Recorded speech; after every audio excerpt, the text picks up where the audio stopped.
এমন অনেক ওসমান হাদিকে তারা মারার টার্গেট করেছে, তাদেরকে ঘুরছে, তাদেরকে করতেছে, কিন্তু এগুলো করা ঠিক না। আমরা বাংলাদেশের মানুষ, আমরা এখানে আমরা আমাদের ভাই ভাই মতন চলবো। এবং আজকে তাকে এটা ঘটাইছে, আরেকদিন যে আরেকদিনটা ঘটাইবো না গ্যারান্টিটা গেছে। আমার আপনার তো জীবন নিরাপদে এখন হাঁটতে পারবো না।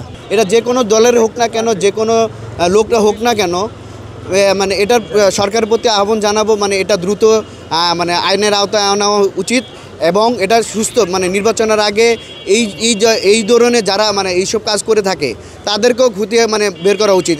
এমন অনেক ওসমান হাদিকে তারা মারার টার্গেট করেছে, তাদেরকে ঘুরছে, তাদেরকে করতেছে, কিন্তু এগুলো করা ঠিক না। আমরা বাংলাদেশের মানুষ, আমরা এখানে আমরা আমাদের ভাই ভাই মতন চলবো।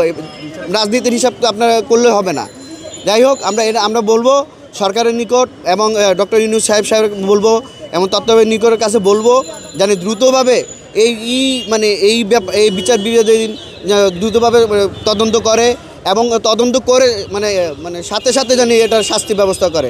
আর মনোবল হতে হয় স্পাদ্রিত। জেরুজালেম 25 বছরের পথ চলায় নিরাপদে রাখার প্রত্যয়ে অবশ্যই তার বিচার হওয়া উচিত। এবং শুধু সে না, যারা এগুলোর সাথে জড়িত আছে, যেই দলে জড়িত থাকুক, সবার আমি মনে করি ডক্টর ইউনূস সবাইকে আইনের আওতায় আনি বিচার করা উচিত। এবং আজকে তাকে এটা ঘটাইছে, আরেকদিন যে আরেকদিনটা ঘটাইবো না গ্যারান্টিটা গেছে। আমার আপনার তো জীবন নিরাপদে এখন হাঁটতে পারবো না। আমার এলাকায় এই ঘটনাটা করছে যে কালকে যে আমি হেঁটে যাবো, আমারও তো টার্গেট করে বসবো। তো এই জন্যই বলতেছি, আমরা ডক্টর ইউনূসের কাছে বিচার চাইতেছি যে এটার বিচার করা লাগবেই। বিচার করবো ফালাই রাখলে হবে না, এটার বিচার করতে হবে। ঘটনা ঘটে মূলত হচ্ছে 2টা 2:30টার পরে মেবি এরকম একটা। তো হঠাৎ করে আমি একটা বন্দুকের আওয়াজ শুনতে পারি, গুলির আওয়াজ শুনতে পারি, হয়তো বা গুলির আওয়াজ কিংবা ওরকম কিছু। আমি নর্মালি বাসায় চলে যাই, প্রতিদিনের মতো নামাজ পড়ে নর্মালি বাসায় চলে যাই। এরপরে বাসায় গিয়ে যখন ইন্টারনেট দেখি তখন ওসমান হাদি গুলিবদ্ধ।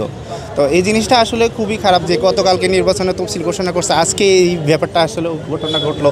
তো আসলে আমার আইন শৃঙ্খলা বাহিনী যারা আছে তাদের প্রতি আকুল আবেদন, তারা যাতে যারা মূল হোতা তাদেরকে ধরে গ্রেপ্তার আইনের আয়তায় সর্বোচ্চ সাজা দাবি করুক, এটাই আসলে আমি দাবি করছি। তো এটা খুবই দুঃখজনক, যেহেতু উনি আগে থেকে একটা আভাস দিয়েছেন যে ওনার প্রতি আক্রমণ হইতে পারে, যেহেতু আগে থেকে উনি স্ট্যাটাসে ফেসবুক স্ট্যাটাসে জানাইছে। তো আমাদের আইন শৃঙ্খলা বাহিনী যারা ছিল তাদের আসলে নিয়ে জোরদার করা ছিল আর কি, যে আমরা আর পাহারাদার সন্দেহ করে ভালো মতো জোরদার করা উচিত ছিল। তো সেক্ষেত্রে আসলে এরকম একটা উনি যেহেতু একটা পাবলিক ফিগার আর হচ্ছে রাজনীতিবিদ, তো অবশ্যই আসলে ওনার দিকে আমরা যে ডিফেন্স সিস্টেম যারা ছিল তারা একটু দেখার উচিত ছিল। রাজনৈতিক প্রতিপক্ষ থাকতে পারে, রাজনৈতিক প্রতিহিংসাও থাকতে পারে, আর যেহেতু তারা জুলাই আন্দোলনের নেতা, তাদের স্বাভাবিক জীবনের লাইফ রিস্ক থাকতেই পারে। এই বিষয়ে সব কিছু মাথায় রেখেই এখন কোন কে বা কাহারা এই সাথে জড়িত, এটা তো আসলে এভাবে ঢালাওভাবে বলাটাও যাবে না। তবে রাজনীতি একটা গণতান্ত্রিক প্রক্রিয়া, সুষ্ঠুভাবে যেন নির্বাচনটা হয়, আইনশৃঙ্খলা বাহিনী তাদের সর্বোচ্চ চেষ্টা দিয়ে যেন সঠিকভাবে মানুষের ভোটাধিকারটা প্রয়োগ করতে পারে, এই সেটাই প্রত্যাশা। যারা সত্য কথা দূরে দূরে ভারতীয় আধিপত্যের জন্য আমরা যোগে যোগে জীবন দিয়ে আসতেছি এবং আমরা সত্যের পথে যাদেরকে আমরা দেখছি জীবন দিতে, এবং তারাই সবসময় দেশে হুমকির মধ্যে থাকে এবং তারাই আপনার মৃত্যুর ঝুঁকির মধ্যে পড়ে, দর্শনের শিকার হয়, ফ্যামিলি আয়ের মধ্যে পড়ে। আসলে এটার একটা সুস্থ তদন্ত হওয়া উচিত এবং এটা সুস্থ বিচার হওয়া উচিত। আমরা ফ্যাসিস্ট বিদায় করছি, কিন্তু এখনও ফ্যাসিস্টের যে দোসররা আছেন, কিন্তু আমরা দোসরদেরকে বিদায় করতে পারিনি। কারণ একজন বলিষ্ঠ কণ্ঠস্বর আমাদের হাদি ভাই কিন্তু আজকের তার নিরাপত্তা, সে একজন এমপি প্রার্থী, কিন্তু তার জীবনের নিরাপত্তা নেই। আমরা সাধারণ মানুষ, আমাদের জীবনের নিরাপত্তা কী?